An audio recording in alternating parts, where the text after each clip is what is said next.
This season of Area Code Batavia is brought to you by BEI Real Estate. For over 65 years, BEI has been part of this community, helping local businesses find their place to thrive. They understand what makes Batavia special, offer flexible solutions, and actively give back. Visit their website, beicre.com, and find out how BEI can help you reach your real estate goals. Or call them directly at 630-879-3680. This episode of Area Code Batavia is brought to you by Bulldog Plumbing Incorporated. For more information or to schedule an appointment, visit their website in the show notes or give them a call at 630-313-9109.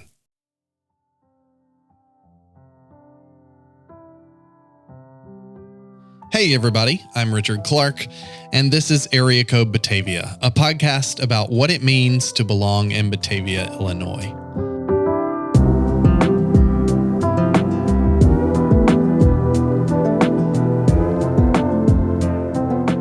First, we're unveiling a new segment for you this week.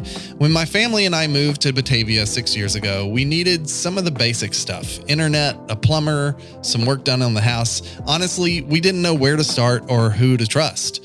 That's why at the beginning of each episode, starting this week, we offer a quick list of local businesses that make Area Code Batavia possible. These businesses are more than just sponsors. They're invested in our community and share our vision for a vibrant, connected Batavia. So, when you're looking for a specific service or product, you know you're choosing one that's trustworthy and engaged in the community. So, thanks to these businesses: BEI Real Estate, Bulldog Plumbing, 212 Degrees Construction Group, Dragonfly Senior Navigation Services, Plimsoll Studio, and Tyler Nelson Country Financial. You can find out more about these businesses in the show notes. And if you use one of these businesses, let them know you heard about them from us.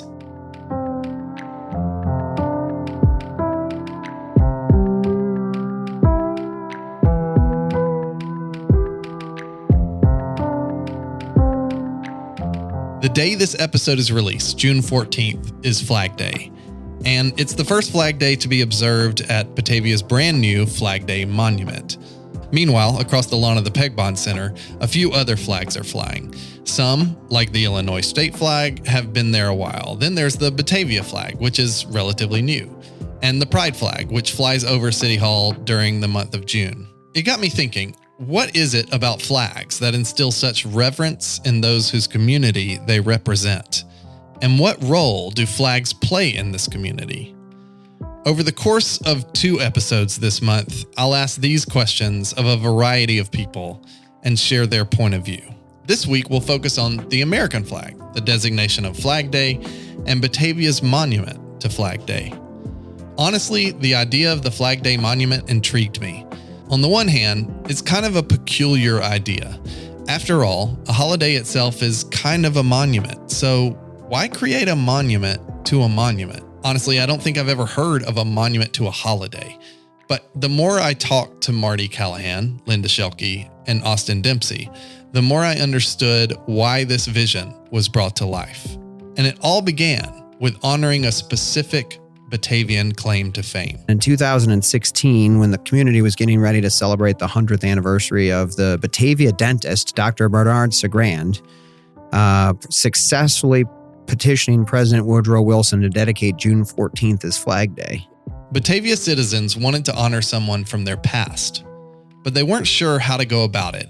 And what I love about this story is that the more they considered the local dentist's life and accomplishment, the more they got a vision of their own. I mean, he truly was the reason that we started discussing this.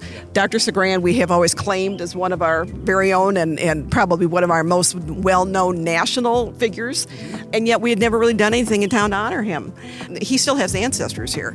Many grandchildren and great-grandchildren of Dr. Sagrand's are here in the area. So we'll hope on Flag Day, as we had on October 1st, we'll have some of his descendants here that can help hoist the flag. We were all about honoring Batavia's story. But first, I wanted to talk to Marty Callahan, a member of the Flag Day Monument Board and self-proclaimed flag expert. There's a cool name for that will come up in just a minute. Specifically, I wanted to talk to him about why flags in general are so important and why they matter so much to Batavia. So my name is Marty Callahan. I'm a former alderman with the city of Batavia. I was a police officer in New Mexico, but I just have a love of history. And it goes back to my dad. My dad was a history major. He loved history. He loved books. He loved reading. So it was always that quest for knowledge that's where I kind of picked up on that. And my quest for knowledge isn't math or science.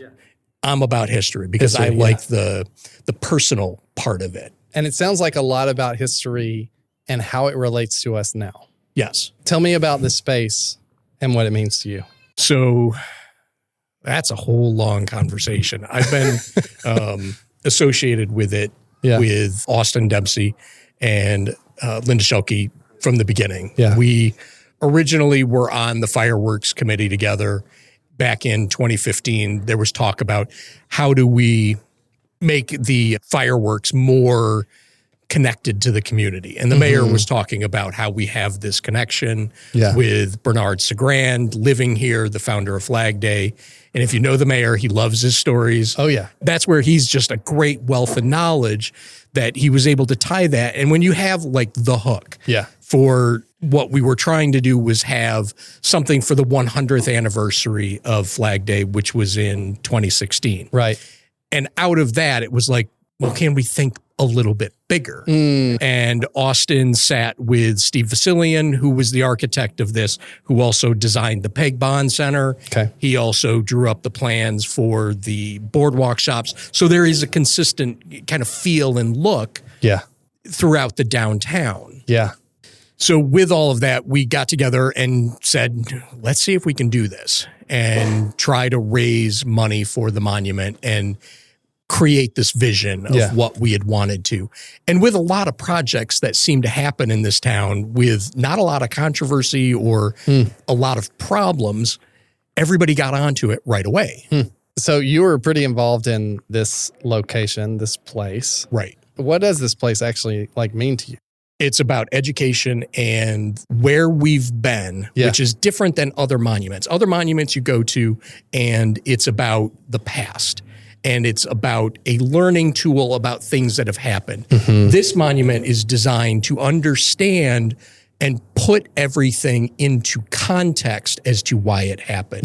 And be able to understand as you move forward. There's a progression. There is a progression. The monument starts with the smallest portion of the helix wall with the population of 2.5 million in 1776. And it is a artistic visual representation as a timeline of America, and the wall increases in height proportionally to the population growth.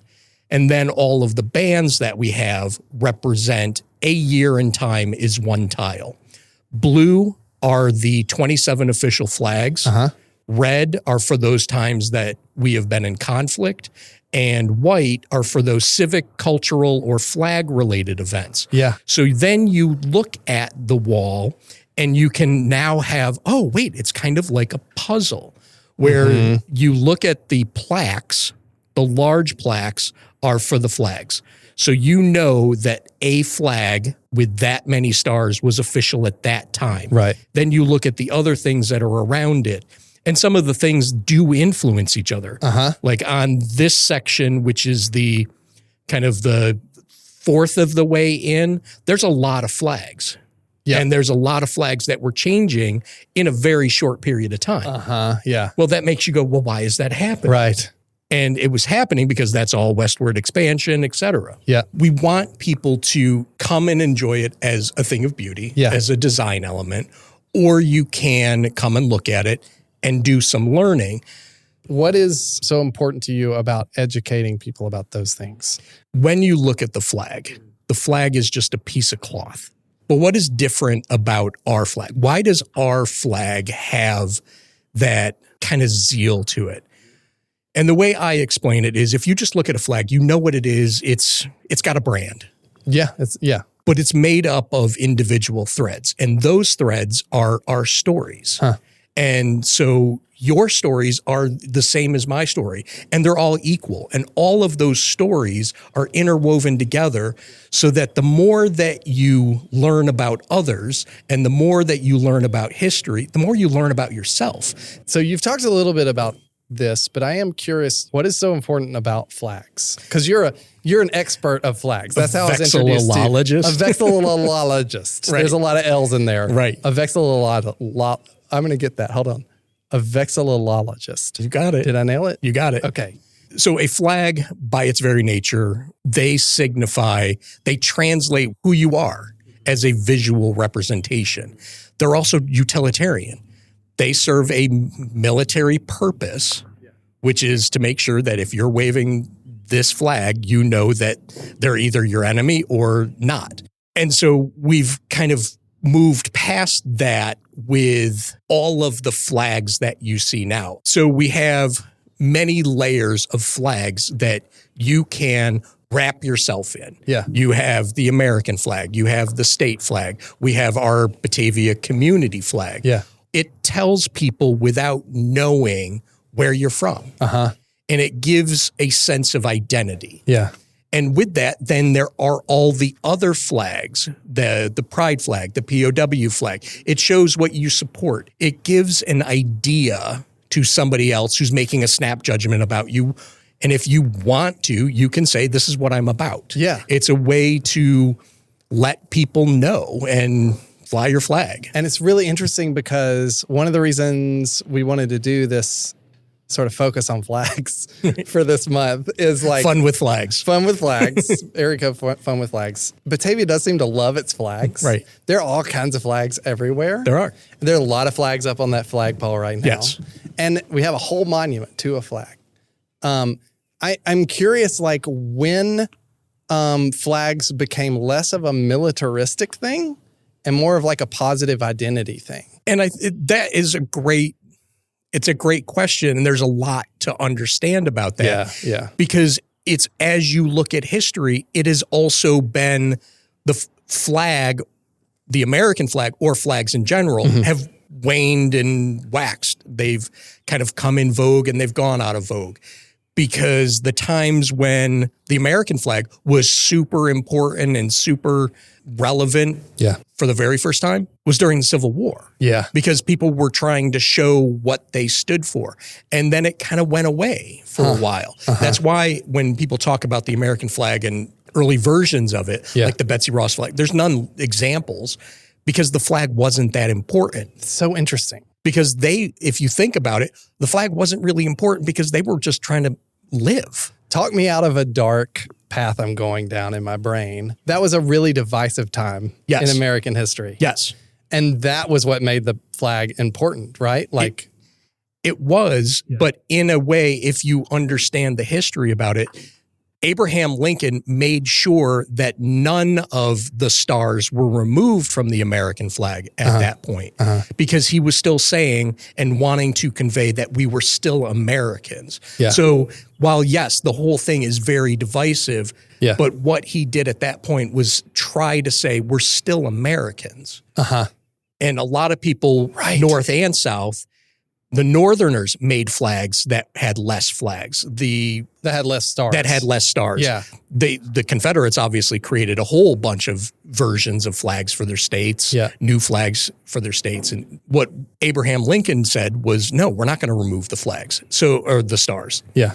So that kind of set what I think is where the flag started becoming a little more positive. And then it really took off in 1876 with the Centennial of America. Okay. And now that's hugely important because it's the 100th anniversary of America. Everybody loves America again and so on and so forth. It's going great. Yeah. But that's where you also have to think, is it great and powerful or is it really great? Well, going back to your question, why was it important? Why was it important to them at that period of time? So bringing it to today, I think that why you're seeing this resurgence is because you're being pulled in so many different directions. You're being branded on social media. You're crafting an image. You're this, you're that. Flag just is a very simplistic, this is what I'm saying, this is what I mean. Yes. Yeah. It comes across and it's very direct. What kind of impact have you seen this monument have on the community? We are at one of those times in America where the American flag is very divisive. You have people that are very rah-rah America. Yeah. And there are people that are very, I don't like what it stands for. Yeah. Those don't matter to the flag. The flag is an inanimate object. Yeah. What you're saying is you're not happy with the person that you're living in the same town, state, country with. You're angry at that person. What better way to say, well, here's my flag. It's in your face. You're doing that just because you're wanting to be aggressive. Flag's just kind of flying there. Like, doesn't matter what you project on it. So I think all of those things go back to the flag is a piece of cloth. It is our hopes and dreams and desires and wants and wishes that are projected onto that piece of cloth. Yeah. And that is it's just a representation of us. I think one of the most moving, some of the most moving contexts in which I've seen the American flag is when it's associated or alongside other flags you wouldn't expect to be associated with it, which is kind of what you're saying. Like, there's this thing where you associate the American flag these days with like a group of people that almost have, I mean, I don't know, maybe I'm speaking out of turn here. There's a co-opting that has taken place in some senses by a group of people that like believe certain things and think America should be these things. And then when you see that almost subverted or something, I don't know, help me out here. Like, what am I? I know what you're talking about. And I think that would be true because that is a first impression. Yeah. But the flag belongs to all of us. Yeah.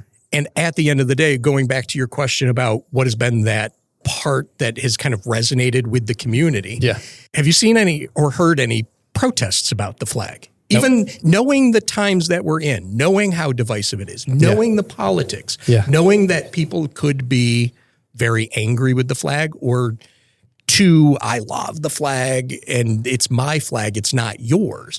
That could be going on, but we're not seeing that. I know people that are very far left and very far right that have come here and have just appreciated it for what it is. Yeah. They haven't put their views or their opinions on it than what it is, because now it's put into context of it's not just me. Yeah. You're just a piece of it. Yeah. An important piece, but one piece. Right. And if you really understand what the concept of America is, it's that all of these pieces have to fit together. Yeah. For it to make sense.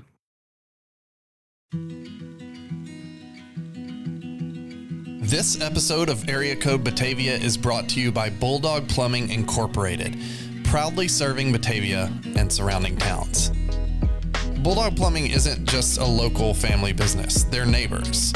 You might have already seen their trucks all over town. They're a mainstay in Batavia, not just when it comes to serving their customers, but also through supporting the community itself. I'm not exactly a plumbing expert, so I had no idea what backflow testing was or why I needed it. So I looked into it, and it turns out it's kind of like putting up a do not enter sign so that nothing goes the wrong way and contaminates your water. Sounds pretty important to me. You can call Bulldog Plumbing if you need backflow testing or anything else like an energy-saving tankless water heater installed. If you have plumbing needs, visit bulldog-plumbing.com or call 630-313-9109.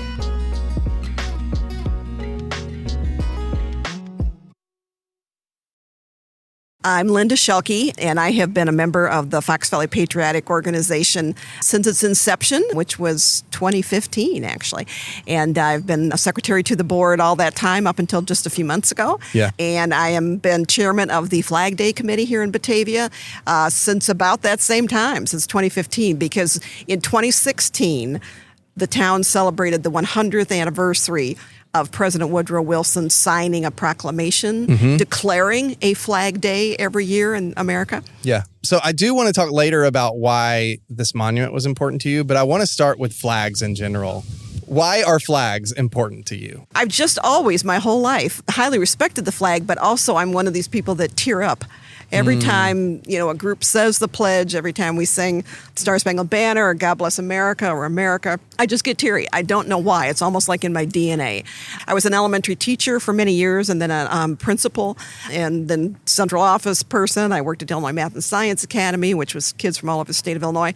And the flag is just a uniter. It's one of those things you can talk about with everybody. And most people have very positive, feelings and can trace back a lot of family memories of rallying around the flag on the 4th of July or going to put flags on graves on Memorial Day or whatever. So you mentioned that it's something everyone rallies around. It's a uniting thing. And it feels like there is a sort of a thing where every now and then it falls out of fashion.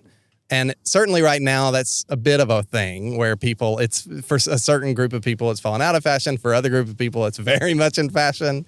Even just here in Batavia, like how do you think about sort of making it so that the flag does represent being united as opposed to being divided? From very early on, and as a matter of fact, the first 3 people that met to discuss the need for the Flag Day Monument was Austin, Marty, and me. Yeah.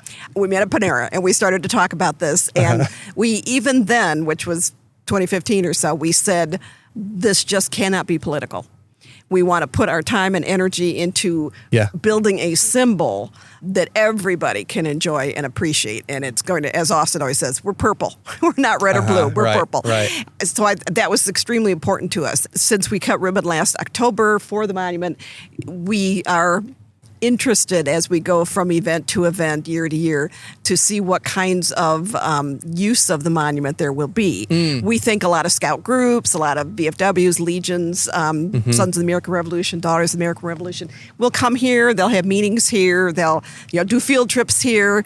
So again, we just hope that this is American. This isn't. I know when we have conversations in the news now about flags being flown upside down and being taken into the Capitol and storming that and everything. Right. I mean, it is not hard to understand that in a country that is as multicultural as this one is, that people have very different feelings about the flag. People who come from other lands that come here and become U.S. citizens, the flag is so important to them. And just watching the Normandy 80th anniversary yesterday on TV and looking at these veterans that are now late 90s, early 100s, and they having all these people in France hugging our American veterans, thanking them for saving their country and their people. It just makes you so appreciate all the people through the history of our country that have been willing to fight for it, to die for it, and then we have some that burn it. But that is what our country is all about, is really letting people have their viewpoints, share their opinions, First Amendment speech, all this kind of stuff. What we wanted to build here was truly something that would instill almost like the Olympic spirit, the kind of thing that, again, people just rally around. From what our board has been able to discern to date, when we watch people come through here, everybody seems to walk a little taller. They just seem to be very fascinated by what all the different tiles mean and the obelisks and all the stories of the important timelines of the flag.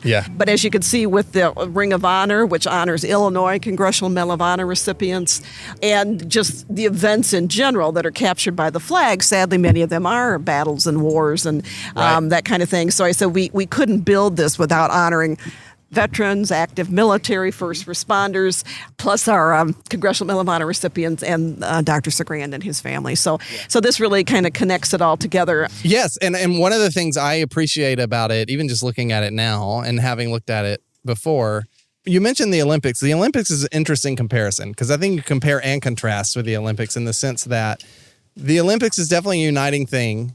It's also, to me, is sort of like, let's put our differences aside for a minute. Let's forget about that stuff we disagree on. Let's do our best to sort of just not talk about it for a week, which I think is an admirable thing. One of the things that's interesting about this, and I think it's represented even visually, because the red all represents wars and battles and essentially just like horrible things that have happened. Not necessarily bad stuff we've done, but some of it, maybe. And we've learned a lot. Our country was young, and I said we've made mistakes. This is certainly not telling a perfect story by any means. Yeah, it tells the true story, which I think is the best thing about it. Is like, it just personally for me, even the red gets stronger and heavier as you go along, and there's a little bit of a darkness and and sadness there, Yeah. which I think is useful when it comes to getting everyone on the same page. That's one of the reasons.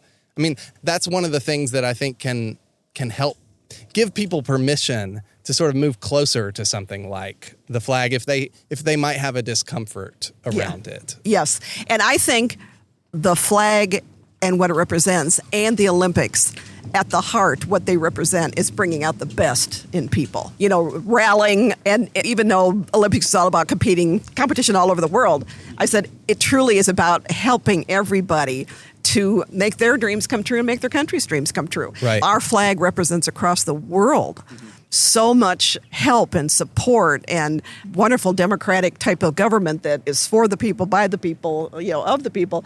And I think that just really lifts a lot of people. For you, it was largely about, it sounds like it was largely about both sort of carrying out your ideals, but also helping other people accomplish something. Yes. And my husband, Jeff Sheilke, the mayor, I said he has always put out the request at some point for the community to build some kind of thing dedicated to Dr. Sagrand. Yeah. I mean, that was just always an important. Every year on Flag Day, we give out the Dr. Sagrand Patriot Award. Yeah. And that has gone to all kinds of wonderful groups. The first year it went to Troop 6, which is a Boy Scout troop that every patriotic holiday in Batavia, they put the flags out in yards. People have subscriptions, and we thought that's wonderful. That's a lot of work, and they enjoy doing that. The Emmert family, who restored Dr. Sagrand's home where he lived, and just all kinds of wonderful citizens that have, the people that helped so much to make the monument possible. Yeah. What has been the impact of having this monument in Batavia? What has been the impact on Batavia or people in Batavia that you've seen? Being right next to City Hall, I hear from several staff members there, including Jeff, and other board members who, again, make a point of coming through here quite frequently, have lunch here, whatever. Yep. We've had scouts that are getting more excited. I tell you, one of my goals is to have a scout patch with the monument on it. And so students can not only learn about the monument, but then actually take part and get a chance to earn that patch by somehow connecting with this monument. Right. So when we cut ribbon, we had scouts standing between all the military posts. They helped with a lot of things too. So overall, I hope that, like our VFW, our Legion, all kinds of veterans groups in the area. I mean, this is national caliber, but it's also meant for the nation. It's not just meant for Batavia. Yep. And I think as we go through the summer and a whole lot of travelers come through here, we're certainly going to try to get this listed, the monument listed in a lot more, almost like national parks, to come here and get a chance to see it. So the impact it has had to date certainly has been probably more local for Batavia citizens. Yes. But our hope is that a whole lot more folks will be coming through here. I think there's an impact of just having sort of a nationally focused monument in Batavia. There's an impact on Batavia in some way. There's something about giving something to the nation locally. Yes. And I'm curious if that has been done before. You've been the wife of the mayor for a long time. You've been here for a long time. And I'm curious, from your perspective, is there something like in Batavia where it's a national thing, it's giving to the nation in that way, or is this a first? Fermilab. Fermilab. That makes a lot of sense. Yes. Fermilab was probably one of the very first things that really put this town on the map. That's more of a world thing. Yeah, that's a global thing. Yeah. So that is huge. Yeah, we have had so many. I mean, we've had Nobel Prize winners, Grammy winners, Academy Award winners. I mean, we've had, a nursery that used to create all the roses for the Rose Parade. I mean, there's tremendous amounts of national notoriety. Yeah. And so there has been a lot of things that have put us on the map. Yeah. I hope this monument will rise to that level. I mean, there's a lot of monuments, beautiful monuments all over the country and sometimes in the smallest of towns that salute the flag and salute military. Yeah. But this is the only one that we think salutes actually the day of Flag Day to commemorate our flag. Awesome. Thank you so much. Thank you.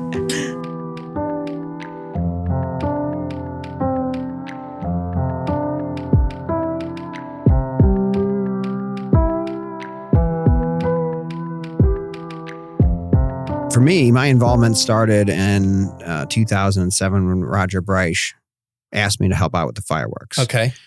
A group got together and basically the fireworks committee said, hey, we should do something. Got it. And here I am thinking it's going to be a 1 year, 2 year project. And since then I've had another kid. It's been a little longer than that. But we were going to do a tribute to Dr. Bernard Sagrand. But the reality of it is when we read some of his works, and the man gave 2,188 speeches on patriotism and the flag. Yeah. He wrote hundreds of articles, petitioned 5 sitting U.S. presidents. I mean, it was his life's passion, his life's work to really honor the flag and standardize the flag. Because there have been 28 different versions of the U.S. flag, official versions, but there's been hundreds of non-official versions of the flag. And to really standardize that was a big deal. Yeah. The committee of the fireworks basically got together and said, let's try to do something that honors what Dr. Sagrand stood for more than just the man himself. And so we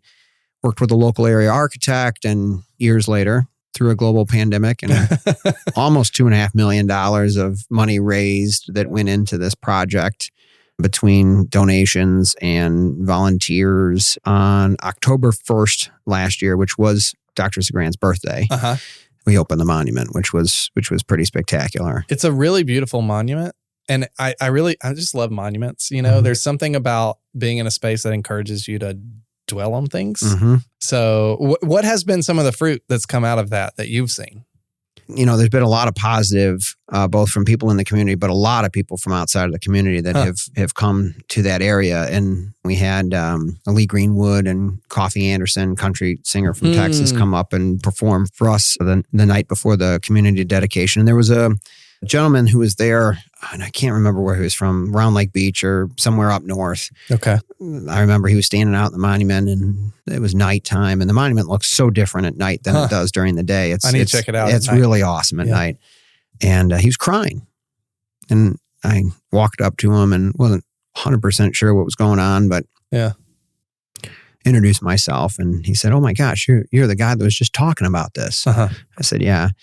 Turns out he was crying because a couple months earlier he had lost a friend of his who he was in the service with in the Army in Afghanistan.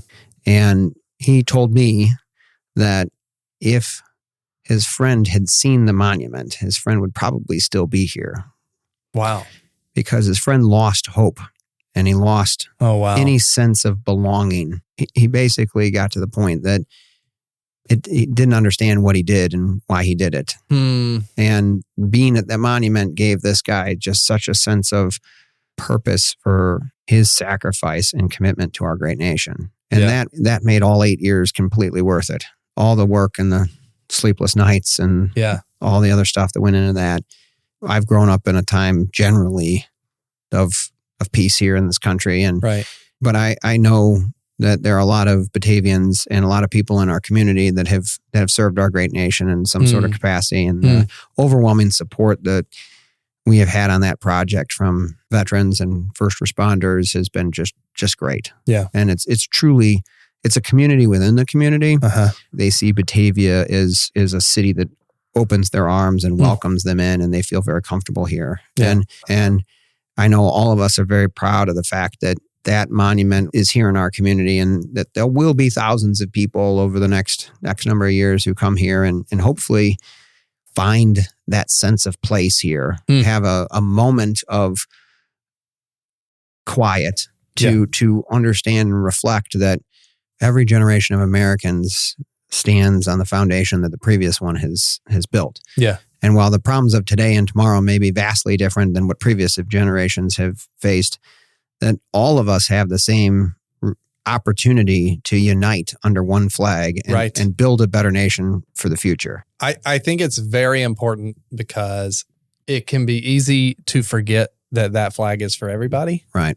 It has become a symbol of some other things sometimes. And I think that's a real shame. If you think of the last 8 years that this project's been going on, there's been a lot of change. There's been a lot of change. Yeah.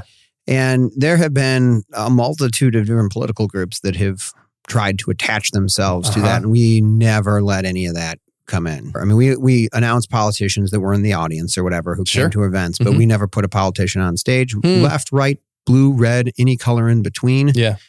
We are one nation. Yeah. Under God, indivisible, with liberty and justice for all. And that's our flag. This is about unifying the sides. And that's what we really hope that this monument will help shape that perspective on any of the people who come and visit it. And the last plaque is my favorite plaque. If you've been to the monument, you know that it starts at 1776 at our small but humble beginnings of a great nation, and then it goes up. It rises in a helix format based on the population increase of the country. So most people, when they come and they look at the monument, the start of the monument, they're looking down at the small but promising beginnings. And by the time they get to the date we dedicated, the monument's like 8 feet tall, right? They're looking up, looking at that layer upon layer of every generation that has laid another foundation for us to build on. And the final plaque, you get to one huge chunk of wall, and there's no tile, there's no plaque on it. There's only one plaque on it. I think we have 64 years of wall left that we can put stuff on there. And the plaque that's up in the middle of the wall it says, "The future is yours. It's yours to determine the peace we embrace, the culture we believe in, and the America that we're going to build for the future." Yeah. A lot of people have asked, what you have a favorite, 390 plaques on the whole thing. I said, well, that one's my favorite, right? Yeah. Because it's the call to action. It's pretty great, yeah. And what we want is, I want people to come there and build their community. Yeah. I want them to where you want to make this country better, you start at home. Yeah. Build there and continue to build out.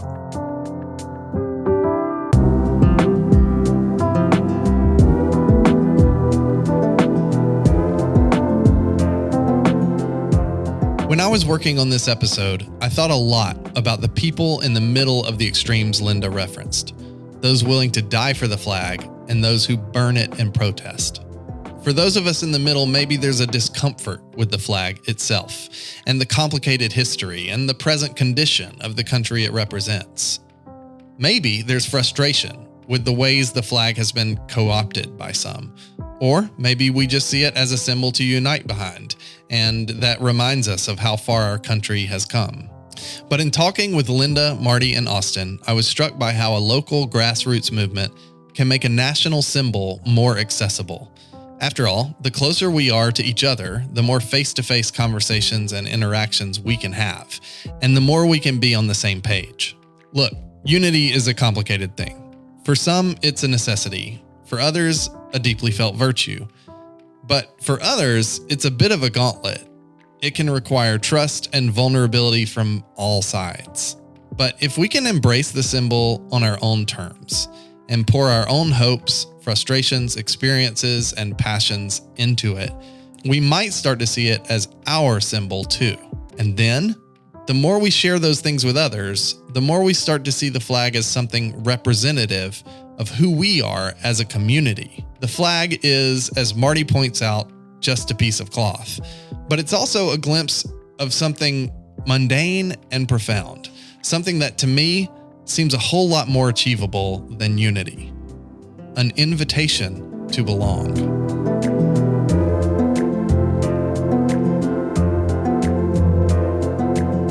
Thanks for listening to Area Code Batavia. We'll be back in 2 weeks with another episode. If you enjoyed this podcast, you should absolutely subscribe to the newsletter. Not only will we let you know when a new episode is out, but you'll also receive a weekly list of 5 concrete ways to belong in Batavia. Just click the link in the show notes. Most importantly, if you know someone who would love to hear this podcast, please share it with them. Word of mouth is the best way to grow our community and help more people feel like they belong in Batavia, Illinois. Area Code Batavia is produced by Area Code Audio. It's hosted and produced by me, Richard Clark, with additional production help from Jennifer Clark. Edited and mixed by Matt Linder.